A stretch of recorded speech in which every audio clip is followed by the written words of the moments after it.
Good evening, everyone. People on the Zoom call, can you please confirm that is my voice audible? Will then begin.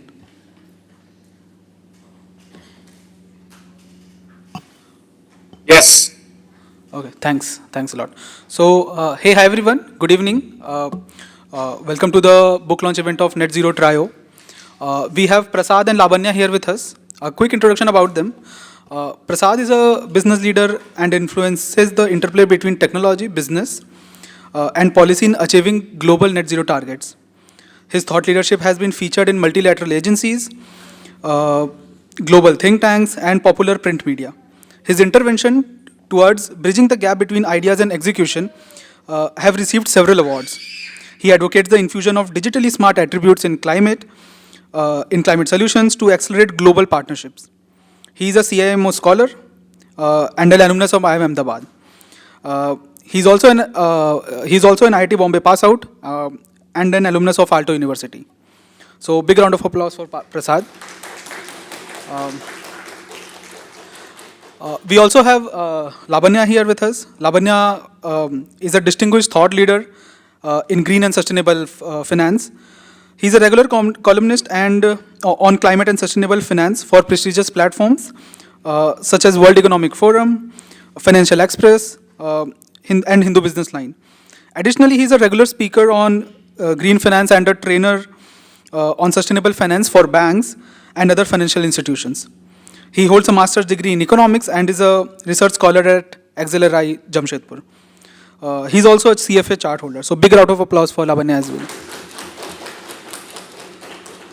So I'd like to invite the authors to give a few words about the book. We'll follow up with opening the panel for Q&A. Guys who are on the Zoom call, you can post your questions in the chat and we can take it up from there. Or if you can unmute yourself, all the better, and ask the questions there. So over to Prasad and Lavanya. So, am I audible? I think the mic is working, right? So, good evening, everybody, and thanks a lot for joining. First of all, I would want to express my gratitude to everybody present over here, and to our parents, to the professors who have written the recommendations and blurbs for us, to all the distinguished experts in the sector who have gone out of their way and contributed towards the book's credentials and towards promoting the book. So thanks a lot for that. And I think Lavanya is fairly experienced in terms of introducing and giving out lectures to experts across the country when it comes to this topic. So I'll just I would say ask Lavanya to start, and then definitely I will chip in as and when required. So Lavanya, over to you. Yeah, and thank you, and nice to be here in the campus, and particularly with my co-author. I mean, we met, actually we knew each other for last 6 years or so, but we met actually for the first time just 1.5 years back. Yeah. So very good chemistry so far. And we decided that we'll write everything about low carbon technologies. That's 2 years back. I think we covered almost all the technologies, all the low carbon technologies in our book. So the idea behind this book is that, as we know that climate change is a bigger problem now, and it's not only a societal problem. So maybe 30 years back or 20 years back, when people are talking about climate change, it was behind the closed door, or you will see civil societies are speaking about climate change, or some politicians or the people in the NGOs, they were talking about climate change, but it's no more because we can witness the kind of impact of climate change. We can witness every day actually nowadays. So in the last summer actually, we have seen in Delhi what happened. Temperature was 45, 46 degree, and several parts of the countries where there is a massive heat wave. So naturally, it never happened in the last 10,000 years or so. So what's the problem? The issue is that there is increasing global temperature due to emission of carbon dioxide. The key challenge is that those carbons stay in the atmosphere for a long period of time. For example, if I talk about carbon dioxide, it stays in the atmosphere for 500 years. And there are some other GHG it stays in the atmosphere for millions of years. So we need to stop we need to stop this GHG emission as soon as possible. So as per scientists, we need to limit our temperature by 1.5 degree by 2050. When I'm talking about 1.5 degree, it means that average temperature since the beginning of industrialization in 1850. I think that we have already crossed that 1.5 degree. Now the challenge is that how to limit that by 2 degree by 2050. So how to do that? Because our modern economy, as we know, that entirely dependent on energy. Without energy, our modern economy will not work at all. And energy is contributing around 70-75% of GHG emission. So we need to change the source of energy from fossil fuel, which including coal, oil and gas, to renewable energy. So from there, we have started the book and started identifying which are the key technologies which will help us in reducing carbon emission from energy sources. What do you, Prasad? So yeah, I think that is where I will quickly refer to the book, because this will help the readers take a very systematic approach towards what are the technologies that one can look at when it comes to achieving net zero. And again, as you would know, different countries have different targets. Different countries would want to approach it in their own specific customized way. And that also is, I would say, a result of the natural situation or the geographical situation they are in, their state of economy, their state of development, and so on. However, as I would quickly run through the contents of this particular book, wherein we have highlighted upon technologies in the solar, in wind, in battery storage, in fuel cells, and also upcoming technologies which are pertaining to carbon capture, utilization and storage. We have also touched upon geothermal energy as one of the solutions and how it can be relevant for specific locations which are otherwise difficult to reach in terms of connectivity, in terms of resources, and in terms of scale. We have also looked at other upcoming technologies which. Okay. Yeah. So I think we lost some of the voice, but I'll just quickly repeat, wherein I was just saying that we have touched upon conventional technologies which include solar, wind, batteries, fuel cells, electrolyzers, and extending that to also unconventional and relatively less researched sources as of now, which is geothermal. We have also looked at carbon capture, utilization and sequestration, and also, considering India's specific geographic location, we would also want to, not leave, I would say, slightly more, more ambitious technologies which are pertaining to floating wind, which are pertaining to floating solar and so on. So, net zero as such is a fairly intricate and involved topic, wherein there is not going to be one technology which is going to dominate the energy spectrum. There has to be a cross-functional approach when it comes to reducing the carbon intensity of our economy, and that is what we have tried to reflect in the first part of the book. And obviously there are challenges to it, wherein the business community, the scientific community, and the government have to work together, wherein some workable solutions have to be arrived at initially at the pilot level, and then relatively compared and then scaled up as and when they are of relevance to each of the industries. So different technologies become relevant to different sectors at different price points. So that is something which we are trying to drive home through this book by exploring a spectrum of technologies which are available across the world. So over to Labanya, wherein he will also now touch upon one of the most critical aspects of achieving this net zero, which is financing all these technologies in different contexts. So yeah, Labanya, over to you. Yeah, thanks, Prasad. When we're talking about technologies, some technology that's matured and when I say mature, it means that this technology is commercially viable and it's easy for these technologies to access capital from financial market. But there are several technologies at various stages of development, and many of them are not commercially viable. So when you're talking about not commercially viable, it means that we need to design right policies and regulation that will help this technology to access capital. It could be in the form of grants, subsidies, or concessional capital from the government as well as multilateral institutions. We also spoke about that. So if I see a bigger picture, how much money we need, there are various estimates. For example, globally McKinsey says that, okay, we need around $8 to $9 trillion of capital every year for the next 20, 30 years to achieve net zero by 2050. Here in India, McKinsey says that, okay, we need around $12 trillion of money for the next 25 years or so for India's ambition to achieve net zero by 2050. Although Government of India has declared that it will reach net zero by 2070. But if I see that the amount of capital currently flowing, it's not enough. For climate mitigation technologies, I think the amount of capital could be around $40 billion or so. Here we are talking about close to $200 billion of capital every year. And if I compare with the size of the economy you have and the amount of financial savings and the types of capital required for various technologies, I think we don't have.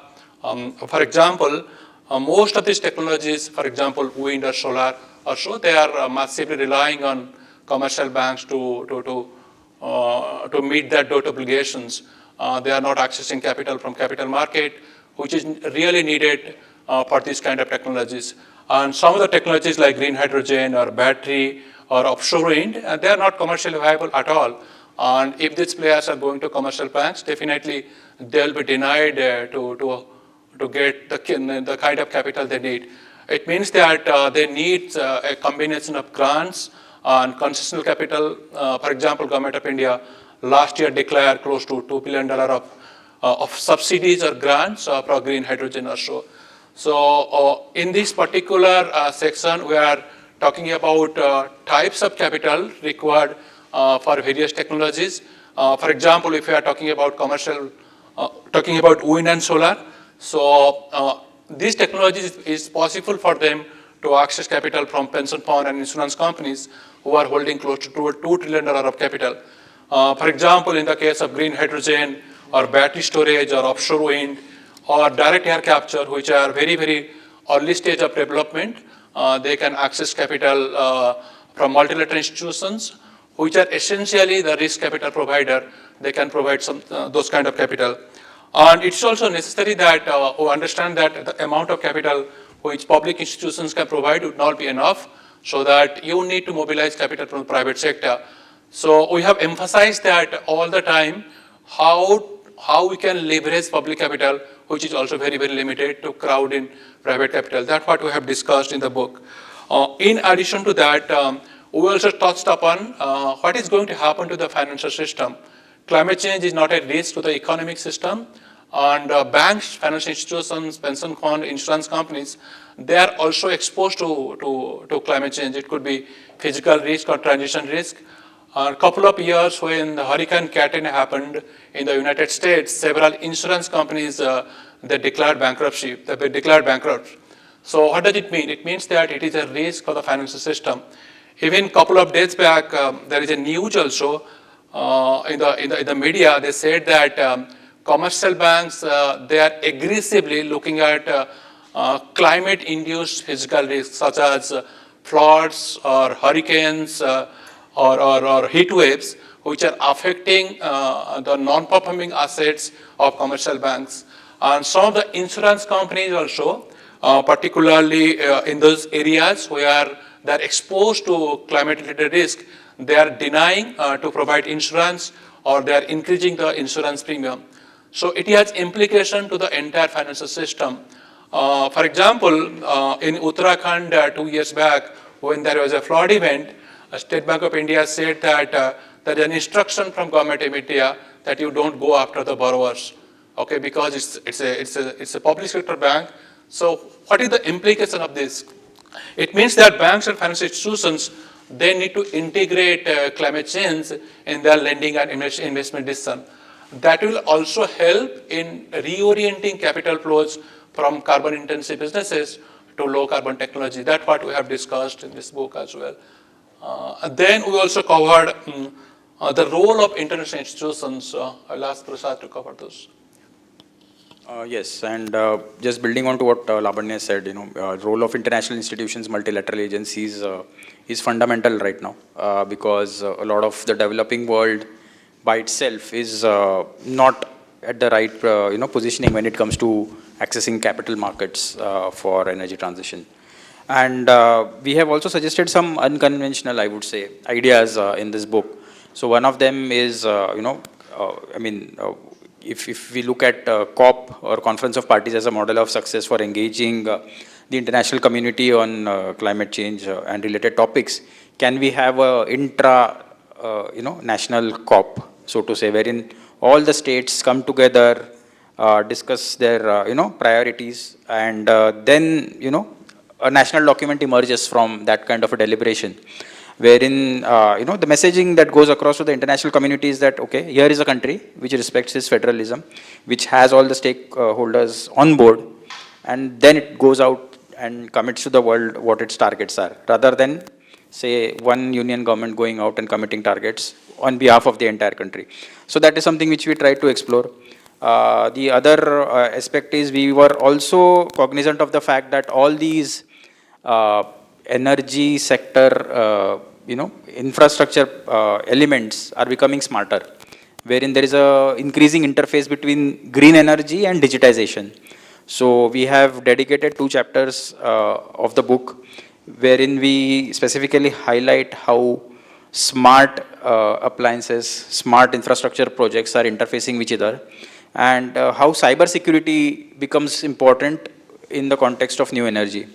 As you would know that a lot of the new energy infrastructure is getting imported from some of our neighboring countries, and most of them are not very friendly to us. So there is a threat in terms of cyber security aspect and how we can develop our own capabilities so that our energy infrastructure is secured from cyber threats. So that is one element which we discussed. And we also discussed how our distribution companies, how our transmission companies, how our generating companies can become digitally smart so that there is an efficiency which can be achieved across the spectrum of the energy value chain. So these are some of the, I would say, thoughts which we have put across. And like Labanya was mentioning, there is a chapter on how to raise $1 trillion for the energy transition. We have also focused on some of the challenges in the countries in the Asia Pacific region and how India can lead the way in some of these transitions, wherein India's capabilities in terms of project management, in terms of managing complex federal issues between the state and the union, and also its technical capabilities in terms of people resources can be deployed for energy transition, not just for the country, but across borders. So I think more or less these are the critical elements of this particular book. And once you have an opportunity to go through the contents and the chapters, we'll be more than happy to engage with the readers in terms of how we can generate more practical ideas, so to say, in terms of seeing or manifesting this particular energy transition for the country and for the world. So Lavanya, any other closing comments that you would want to?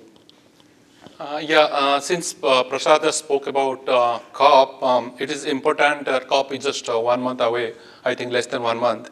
So most of the developing countries, including India, the amount of capital we need, and definitely we are not able to mobilize from the domestic market. And India is fortunate enough, we have a strong financial system, but there are several developing countries or least developed countries, they don't have a financial market. It means that they need international support, not only in terms of financial, but also technologies and raw material access, which will be essential for other countries to achieve net zero. For example, let's say there are some estimates that developing countries, they need close to $2 trillion of capital every year. And currently they are able to mobilize maybe $250, $300 billion of capital for net zero. One of the reasons is that as we know that the size of the economy of developing countries are very small, and they are also growing.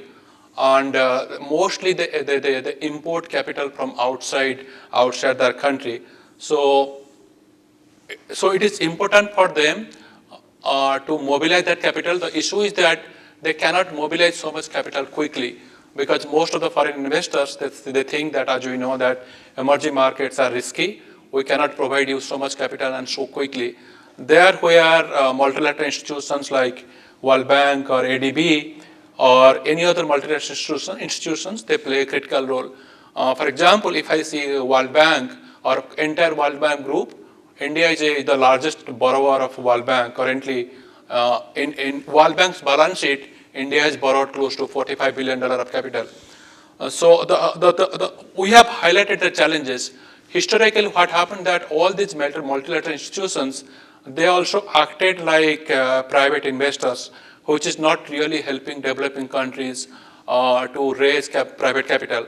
When we are talking about private capital, and what is the role of these multilateral institutions? Their role is to reduce the risk of private investors.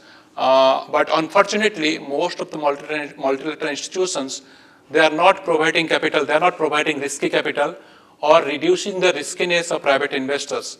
So that's what we have discussed many times. And at the COP also, there are in developing countries, including India, they keep on saying, okay, you are keep on saying that we are helping developing countries, but how are you helping? You are providing capital at a commercial rate. You are providing capital when there is a sovereign guarantee. But if there is no sovereign guarantee, you are not providing capital. So you are also saying that, okay, we are mobilizing private capital, but anyway, private investors can come and invest in the emerging market. So those are contentious issues and which are discussed globally. And you probably know that there is a lot of discussion going on how to reform these multilateral institutions so that they can provide risky capital to developing countries, which will help them to mobilize or attract more private investors. So we have discussed those as well in this book from the developing countries perspective, including India. We'll take up some questions now. Yeah, we have given a fairly exhaustive overview of the book and would want to hear from them, from you, in case there are any specific questions that we can throw some light on. Yeah, more than happy to take questions now. Yeah. So thanks, first of all, to pick a topic which is currently crying need of the not just our country but entire globe. My question, because I'm also working in industry, so have you covered or not? I have no idea. But what are the biggest challenge of companies aligning themselves with their net zero goals? Because most of the good and large organizations have announced their strategic goals as a net zero in some year after 2040 and so. But still, we don't see that movement in their actions. So, if I want to sum up, how to align sustainability with profitability? So, what policy and regulatory framework need to be amended, which helps the organization to align their profitability with sustainability?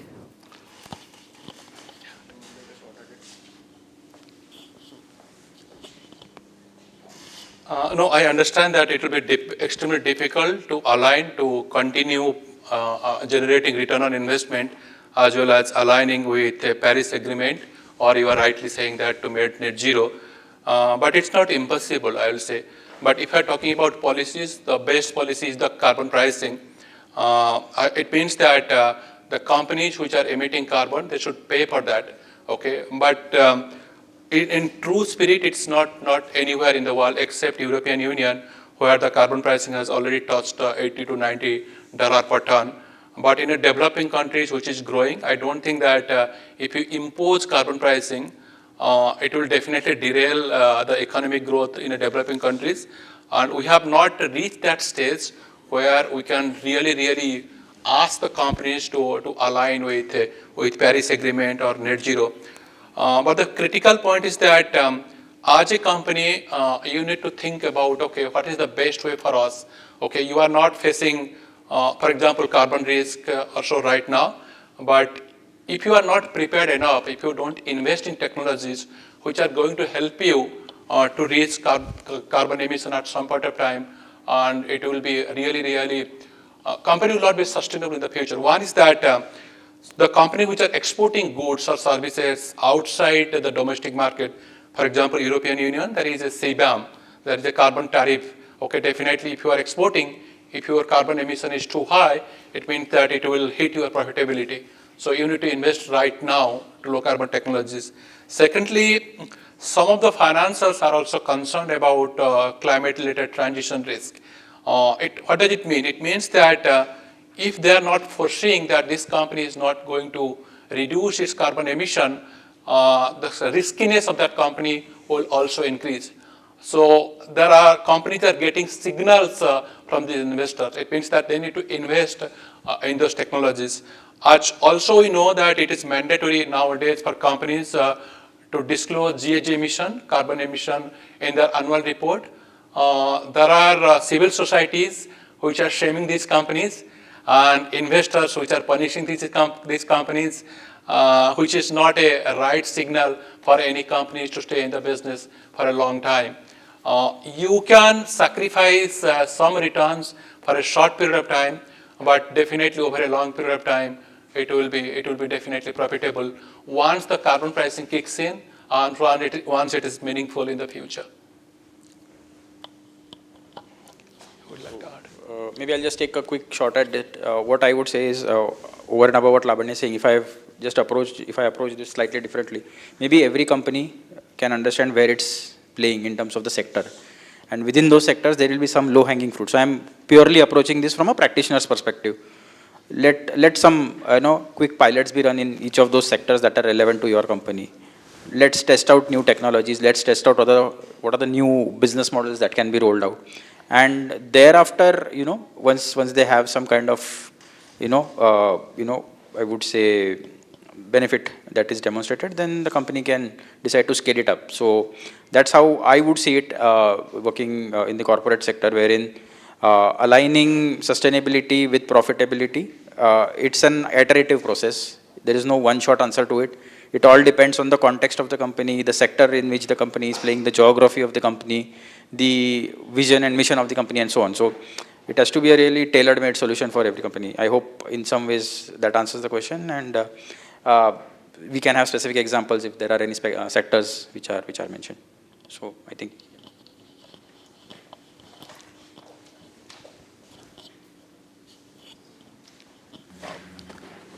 Arun will be getting to you in a couple of minutes. Okay. We have a question here from the audience. After that, we'll be getting to you. So since you talked about CBAM, is it fair to impose CBAM on, let's say, a steel manufacturer trying to export from India, from a developing country, to EU region, and now they'll be forced to sort of abide by the CBAM guidelines and pay carbon prices as high as $100 100 euros as it touched in EU? Does that provide a level playing field when we compare like global north and global south?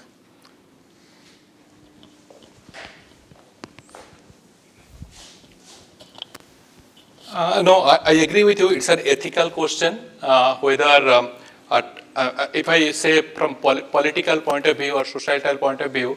So at one side, developed countries are supposed to provide financial support to developing countries. But on the other side, they are also punishing developing countries and coming out with CBAM. I agree, but at the same time, we will urge European Union, when they decided CBAM, the idea is to reduce carbon leakage. It means that the companies which have their own businesses in European Union, once the carbon pricing kicked in European Union, these companies, they moved out of European Union, set up their manufacturing base somewhere else, where the carbon pricing, there is no carbon pricing at all. So that was the idea, to reduce carbon leakage. But now I completely agree that they should not impose CBAM to developing countries. But you also need to see that whether steel producers in developing countries are ready for CBAM. For example, in India, most of the steel companies actually, I think 40 to 50% of the steel companies, they are relying on electric blast furnaces, which is a very good indication. It means that carbon intensity of Indian steel producers are comparatively low than United States. I'm not comparing with China. They can be able to meet. They have rapidly invested in low carbon technologies. At the same time, I think Indian steel producers are facing pressure, and definitely they will face pressure for the next couple of years. But if you see the brighter side, since India as an economy Indian steel producers, they are also looking at green hydrogen as a substitute actually which can help them to reduce carbon emission. But ethically, it's not a correct decision to impose CBAM on developing countries. I totally agree with you. But it's a political decision, nobody can help it.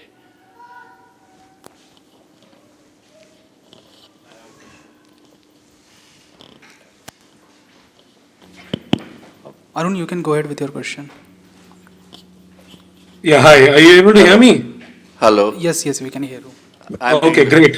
Thanks for this. I think, I've gone through the book, pretty comprehensive survey of technologies and interventions that can help with the transition.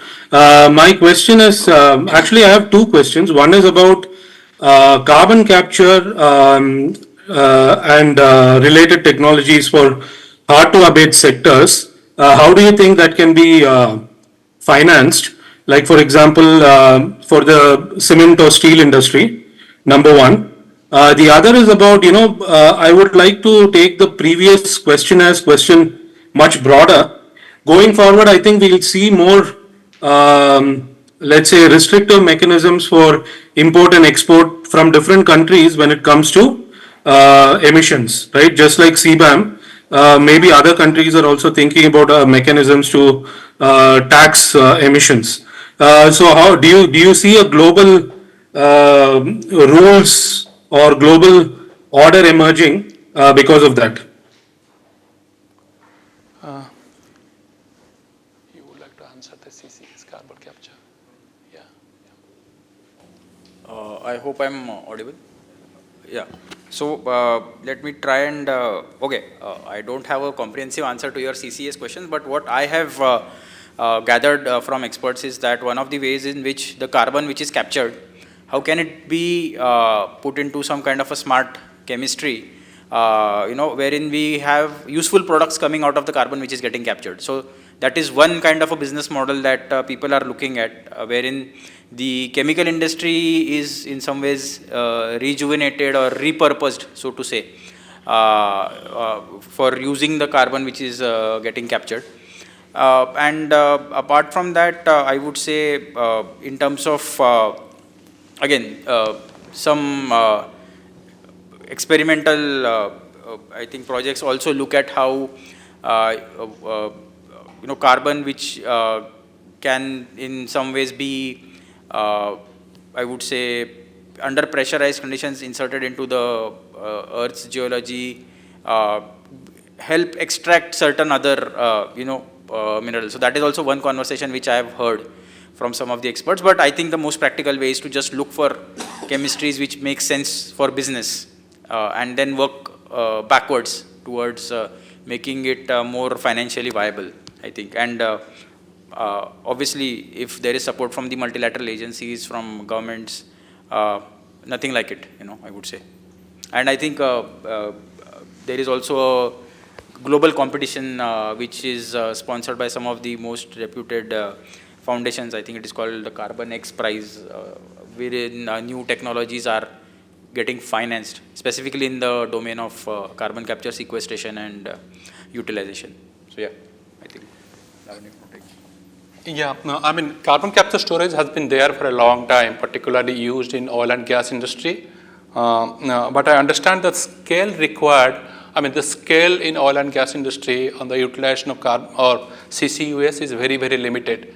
So one is that we need to scale it that very, very quickly. That one, the expectation is that once you increase the scale of operation, the expectation is that you can reduce the cost of operation or so in the case of carbon capture storage.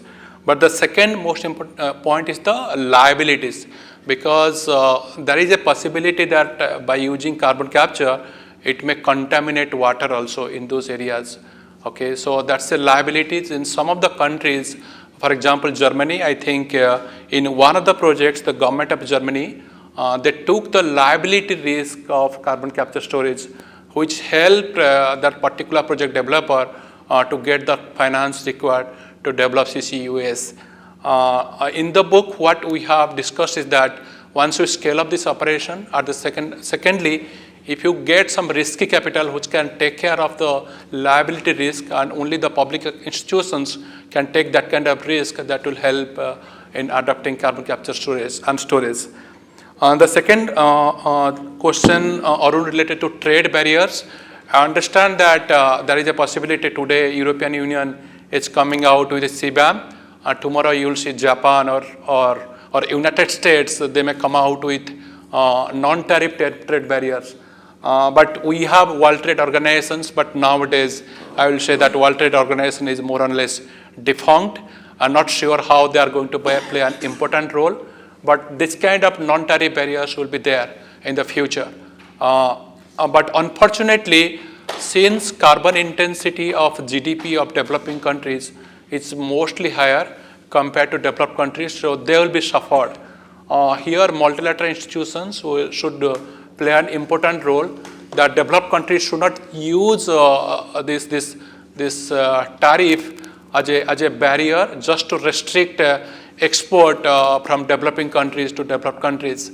But in some of the instances, you will see that because most of the industries in developing countries, they are coming after the adoption of developed countries. For example, let's say cement companies, its carbon intensity is much less in India compared to United States, even Europe also.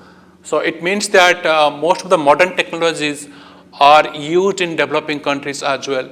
So it's not necessary that only developed countries are going to impose some non-tariff barriers. There's a possibility that developing countries may impose. But at the end of the day, we need to see that how WTO or any other multilateral institutions play a role here. Hey, am I audible? So, seeing the interest of time, we'll be taking last two questions, and post that we'll be proceeding for the book inauguration event. So, yes, sir, please go ahead. Yes. I would like to ask that for these new kind of energies, you have to have a lot of investment. But the banks which are going to invest in this, they are always bothered about their NPAs. So they will not finance these projects where it is risky that they will lose the capital.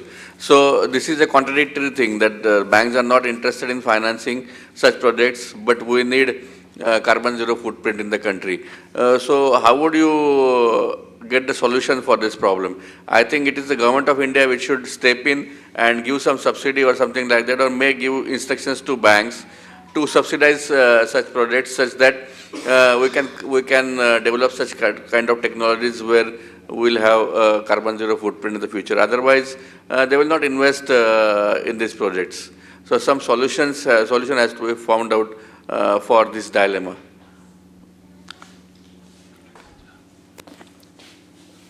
So Majan sir, thank you for the question, and what I would, I completely agree with you. It's a challenge, and that is why we are discussing it in such a comprehensive way, not just in books but across classrooms, across boardrooms.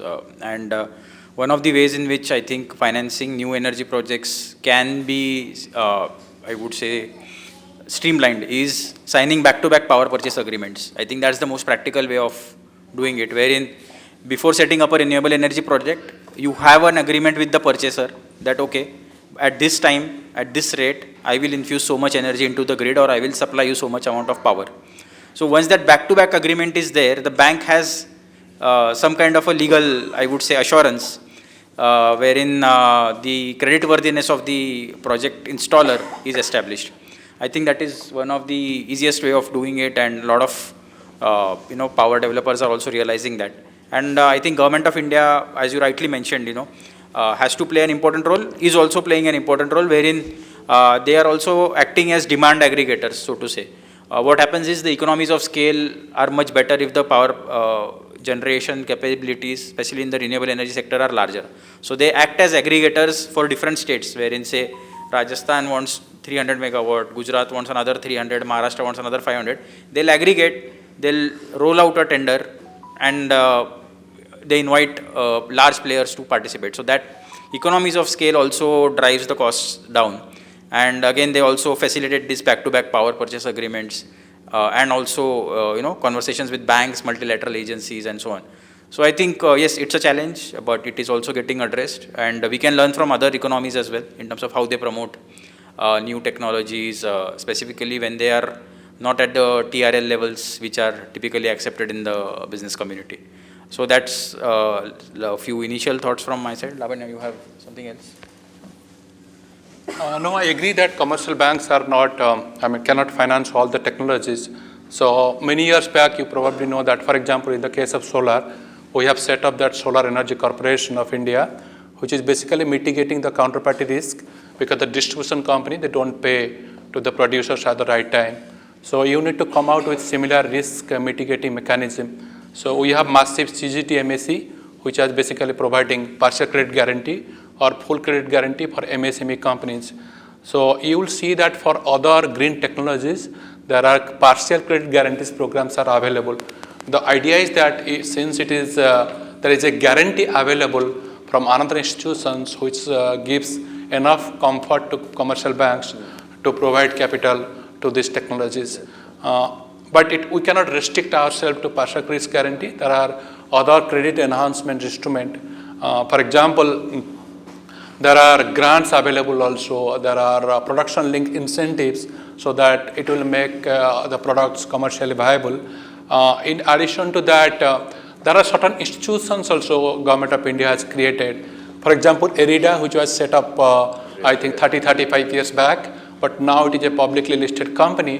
The idea is to provide capital, concessional capital to the technology, to the low carbon technologies, which were not able to raise capital from commercial institutions. And now many, I will say, developmental financial institutions, including NABARD, SIDBI, Power Finance Corporation, RECs, they are providing capital to these high risk segments because they are backed by the Government of India.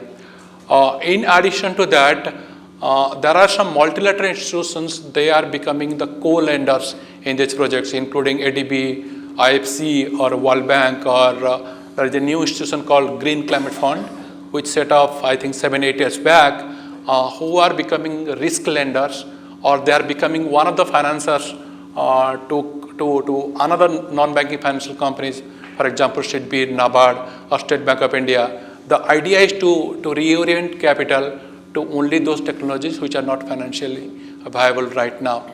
But at the same time, we are not advocating you go to only commercial banks, because pension fund, insurance companies, and mutual funds, they are holding a massive amount of capital. So how we can mobilize capital from these financial institutions, that will be critical for India's net zero ambition. Hello. So first of all, congratulations on your book launch. My questions are no different than the previous discussions. As you said that if there's any industry-specific question you can ask. So when we talk about green hydrogen and green ammonia, we all know that its cost of production is way too high than what is produced from coal and natural gas. So one way you already mentioned that to subsidize from the government help. Government has also initiated some of the initiatives like green hydrogen mission and all. But at the same time, how are we going to convince the consumers that you should take this power generated by green hydrogen or ammonia and not by coal and natural gas, which is cheaper? And second thing is that a lot of fresh water should be required, if I'm not wrong. So how are we going to arrange for the natural resources that are, because the demand in India will be huge, even if it is a success. So apart from profitability, how are we going to manage the natural resources? Thank you. Second question. Okay, I'll try and attempt both these questions, and then Lavanya can definitely add on to this. So first is about green hydrogen and where it is in terms of price right now, right? I think that is what you were mentioning. Again, what Manojji was also referring to, green hydrogen becomes financially viable for different sectors at different price points. So there is a very good graph, I think I can forward to you after this particular session, wherein say $5 per kg green hydrogen also makes sense for certain industries. $3 per kg of green hydrogen makes sense for certain industries. Our target is 1 kg of green hydrogen at $1 in 1 decade.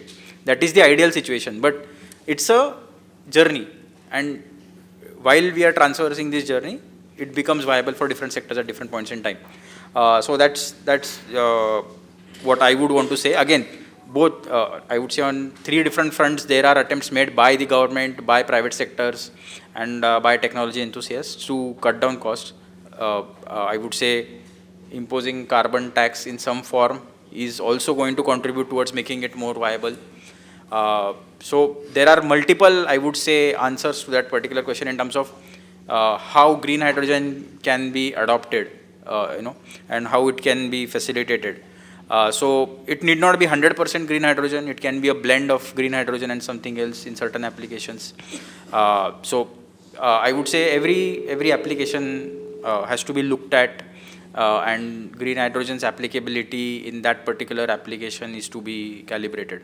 So I hope it answers some part of your question. Asked about water resources. Yeah, and I'll come to the water part. So that's where I come from when it comes to green hydrogen, and it is an active topic of debate across the world. There is no doubt about it. And we are also learning along with everybody else in terms of how to cut down that cost. So that's where it is. You want to add to this before I jump onto the water part? Okay. Very quickly, I mean, in any technologies which is creating a positive externalities, and most of the time government, they create artificial demand in the market. So a couple of years back, when renewable energy was not really commercially viable, so it became mandatory for distribution companies to buy renewable energy. So you create artificial demand in the market. So through artificial creation of market, you can scale up the market and quickly reduce the cost of that particular product. It happened to renewable energy. It happened to many technology, battery also. So that's the idea why green hydrogen. So they are thinking that they will ask companies, particularly public sector units, to buy a certain portion of their energy needs from green hydrogen. But there are concerns also. It can artificially increase the cost of operation of energy cost of energy cost for the consumers. That's one of the reasons I heard in the newspaper that there is no off-taker agreement between green hydrogen producers and consumers. But I'm almost certain that at some point of time, government will make it mandatory to use green hydrogen as one of the energy component in the future to create artificial market demand. So that will help in adoption of green hydrogen. In the case of green hydrogen, the launching rate is around 15 to 16%, if I remember correctly. It means that if we double the capacity of green hydrogen, it will reduce the cost by 15 to 16%. So by this learning curve, we are hoping that we can achieve green hydrogen, like Prasad said, in next 10 to 15 years, that magic number of $1 per kg.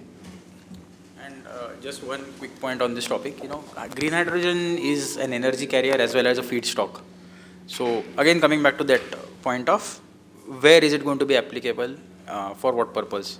If you define that very clearly, and if you have, the right kind of certification standards also for establishing the credentials of green hydrogen, I think there is demand which is getting generated through interventions which Lavanya mentioned, and also by the very fact that companies themselves want to show their green credentials. So I would say it's a mix of everything that will go in, and some of it we have tried to address in the book as well. There is a chapter in which we specifically lay out 5 measures you can take to propagate green hydrogen across the world.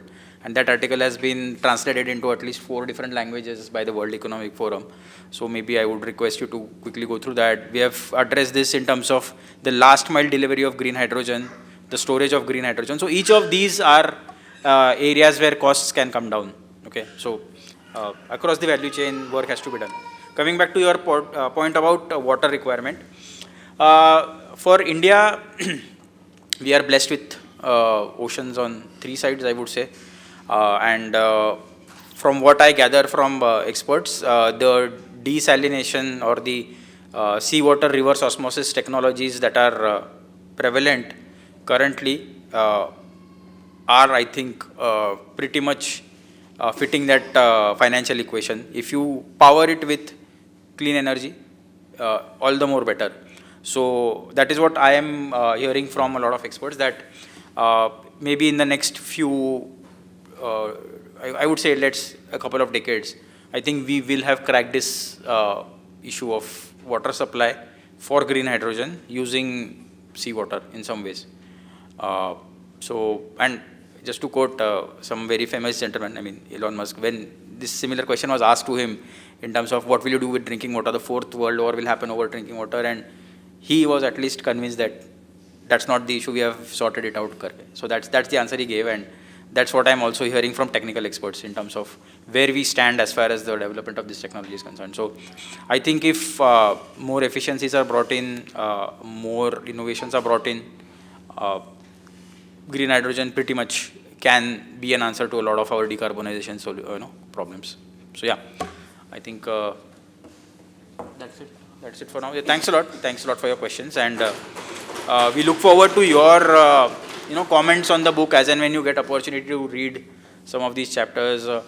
Me and Lavanya intend to continue our journey in terms of learning more in this domain and writing about our learnings in different platforms. So looking forward to engaging with you on those topics as well, across digital platforms, across opportunities like this.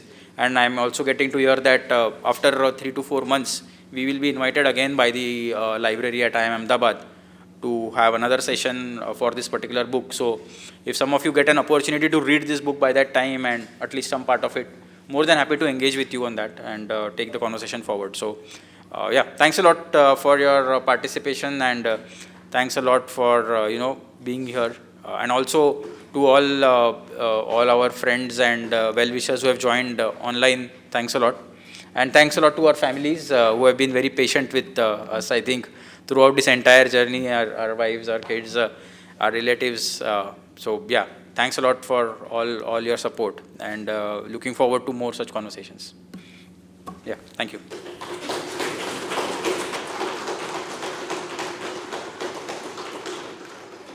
So thanks everyone for joining in. As last part of the event, we'd like to invite the authors of the book to open the envelope and unveil the book. Sure, please. Okay.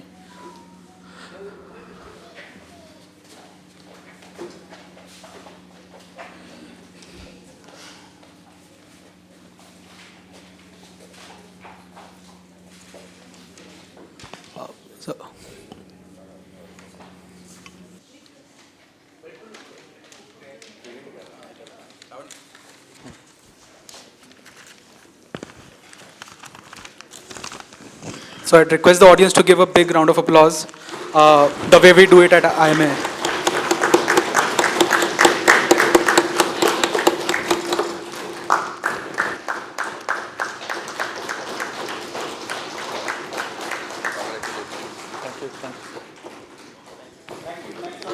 Thanks a lot everyone for joining in. We have some tea and snacks outside. Feel free to have conversations with Prasad and Lavanya. They'll also be there. Thanks a lot.